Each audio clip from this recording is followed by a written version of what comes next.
Chennai shopping ಸೀರೆಗಳು ಮತ್ತು readymade ಬಟ್ಟೆಗಳು ದಿ ಫ್ಯಾಮಿಲಿ ಶಾಪ್.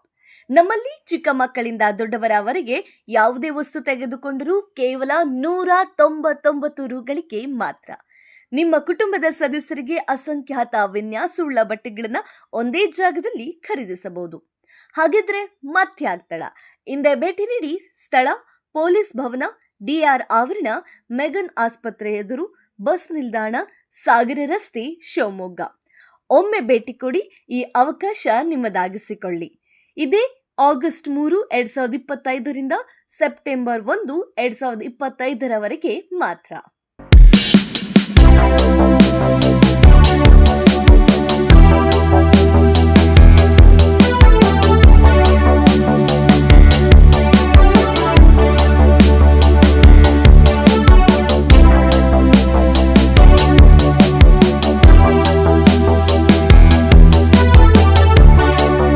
ಉಪಮುಖ್ಯಮಂತ್ರಿ ಡಿಕೆ ಶಿವಕುಮಾರ್ ಅವರ ಹೇಳಿಕೆಗಳನ್ನು ನೋಡಿದಾಗ ನನಗೆ ಬೇಸರವಾಗುತ್ತದೆ ಎಂದು ಸಂಸದ ಬಿವೈ ರಾಘವೇಂದ್ರ ಹೇಳಿದರು. ಪತ್ರಿಕಾಗೋಷ್ಠಿಯಲ್ಲಿ ಮಾತನಾಡಿದ ಅವರು, ರಾಜ್ಯ ಕಾಂಗ್ರೆಸ್ ಸರ್ಕಾರ ಹಿಂದೂಗಳ ವಿಚಾರದಲ್ಲಿ ಅನಗತ್ಯವಾಗಿ ಮೂಗು ತೂರಿಸುತ್ತಿದೆ. ಇತರೆ ಧರ್ಮದವರನ್ನು ಸೆಳೆಯುವ ಸಲುವಾಗಿ ಹಿಂದೂಗಳಿಗೆ ನೋವುಂಟು ಮಾಡುವ ಕೆಲಸ ಮಾಡಲಾಗುತ್ತಿದೆ ಎಂದು ಆರೋಪಿಸಿದರು. ಡಿಕೆ ಶಿವಕುಮಾರ್ ಅವರ ಮನಸ್ಸು ಗೊಂದಲದಿಂದ ಕೂಡಿದೆ ಮತ್ತು ಅವರ ಹೇಳಿಕೆಗಳು ಗೊಂದಲಕ್ಕೆ ಕಾರಣವಾಗುತ್ತಿವೆ.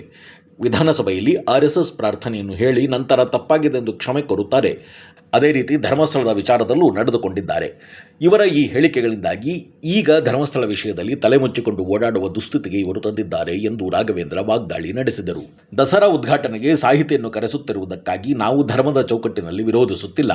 ಆದರೆ ಕೇವಲ ಹಿಂದೂಗಳದ್ದಲ್ಲ ಎಂದು ಚಾಮುಂಡೇಶ್ವರಿ ದೇವಾಲಯದ ಬಗ್ಗೆ ಹೇಳಿಕೆ ನೀಡುವ ಮೂಲಕ ಡಿಕೆ ಶಿವಕುಮಾರ್ ಅವರು ರಾಜಮಾತೆ ಪ್ರಮೋದಾದೇವಿಯವರ ಮನಸ್ಸಿಗೆ ನೋವುಂಟು ಮಾಡಿದ್ದಾರೆ ಎಂದು ಹೇಳಿದರು. ರಾಜಮಾತೆ ಅವರು ಅತ್ಯಂತ ನೋವಿನಿಂದ ಈ ಬಗ್ಗೆ ಮಾತನಾಡಿದ್ದಾರೆ. ತಾಯಿ ಭುವನೇಶ್ವರಿಯನ್ನು ಒಪ್ಪದವರು ನಮ್ಮ ತಾಯಿ ಚಾಮುಂಡೇಶ್ವರಿಯನ್ನು ಒಪ್ಪುತ್ತಾರಾ? ಮೈಸೂರು ದಸರಾ ಮತ್ತು ಚಾಮುಂಡಿ ವಿಚಾರದಲ್ಲೂ ಇದೇ ರೀತಿ ಮಾತನಾಡಿದರೆ ಅವರಿಗೆ ಸರಿಯಾದ ಬುದ್ಧಿ ಕಲಿಸುವ ದಿನ ದೂರವಿಲ್ಲ ಎಂದು ಸಂಸದ ಬಿವೈ ರಾಘವೇಂದ್ರ ಎಚ್ಚರಿಕೆ ನೀಡಿದರು. ಅದಾದ್ಮೇಲೆ ದಿನ ಒಂದಲ್ಲ ಒಂದು ರೀತಿಯಲ್ಲಿ ಗೊಂದಲದ ಹೇಳಿಕೆ,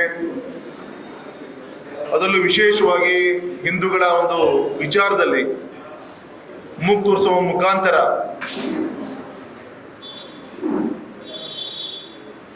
ಇತರೆ ಧರ್ಮೀಯರನ್ನ ಸೆಳೆಯಲಿಕ್ಕೋಸ್ಕರ ನೋವು ಮಾಡುವಂಥ ಕೆಲಸಗಳು ಕೂಡ ನಡೀತಾ ಇದೆ.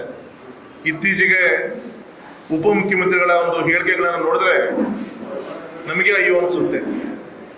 ಒಂದ್ ಕಡೆಗೆ ನಮ್ಮ RSSನ ಪ್ರಾರ್ಥನೆಯನ್ನ ವಿಧಾನಸಭೆಯಲ್ಲಿ ಮಾಡ್ತಾರೆ,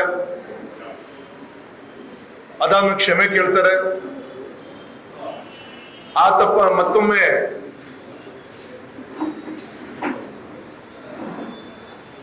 ಧರ್ಮಸ್ಥಳದ ವಿಚಾರದಲ್ಲಿರ್ಬೋದು, ಮತ್ತು ವಿಶೇಷವಾಗಿ DCM ಅವರು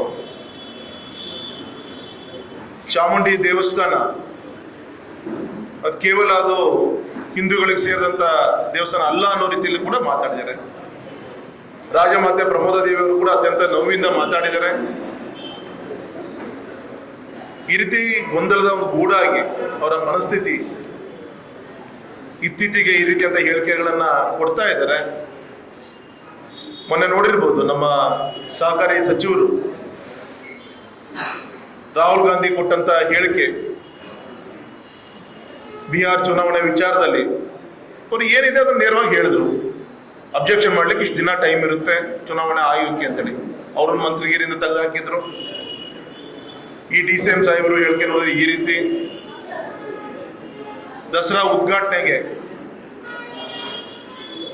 ಸಾಹಿತ್ಯನ ಕರೆಸ್ತಾ ಇದ್ದಾರೆ. ಅದು ಧರ್ಮದ ಚೌಕಟ್ಟಿನಲ್ಲಿ ವಿರೋಧ ಮಾಡ್ತಾ ಇಲ್ಲ. ಇವತ್ತೇನು ದಸರಾ ಉದ್ಘಾಟನೆಯನ್ನ ಮಾಡ್ಲಿಕ್ಕೆ ಏನು ಬರ್ತಾ ಇದ್ದಾರೆ,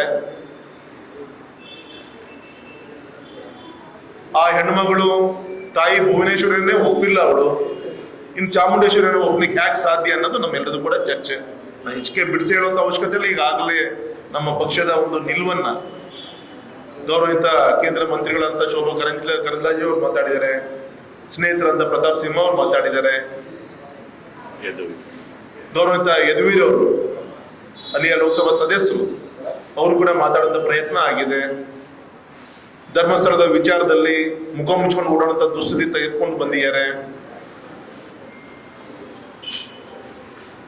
ಈ ರೀತಿ ಉದ್ದೇಶಪೂರ್ವಕವಾಗಿ ಹಿಂದೂಗಳ ಒಂದು ಮನಸ್ಥಿತಿಯನ್ನ ನೋವು ಮಾಡುವಂತ ದುರುದ್ದೇಶವನ್ನ ಇಟ್ಕೊಂಡು ಈ ಎಲ್ಲ ಷಡ್ಯಂತ್ರಗಳು ಮಾಡ್ತಾ ಇದ್ದಾರೆ. ಹಾಗಾಗಿ ಇದೆಲ್ಲದೂ ಕೂಡ ನಮ್ಮ ಕರ್ನಾಟಕದ ಜನ ತಾಳ್ಮೆಯಿಂದ ಗಮನಿಸ್ತಾ ಇದ್ದಾರೆ, ಸರಿಯಾದ ಸಂದರ್ಭವನ್ನು ಕಾಯ್ತಾ ಇದ್ದಾರೆ.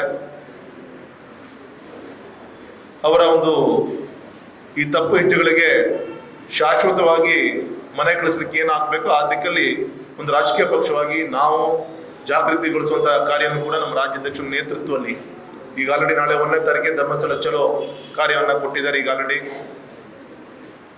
ಇನ್ನು ಚಾಮುಂಡೇಶ್ವರಿ ದಸರಾ ವಿಚಾರದಲ್ಲೂ ಕೂಡ ಇದೇ ರೀತಿಯಂತ ಹಠವನ್ನ ಮಾಡಿದ್ರೆ ಸರಿಯಾದ ರೀತಿಯಂತ ಬುದ್ಧಿ ಕಲಿಸುವಂತ ದಿನ ದೂರ ಇಲ್ಲ ಅಂತ ನಾನು ಹೇಳಲಿಕ್ಕೆ ಇಚ್ಛೆ ಪಡ್ತೇನೆ.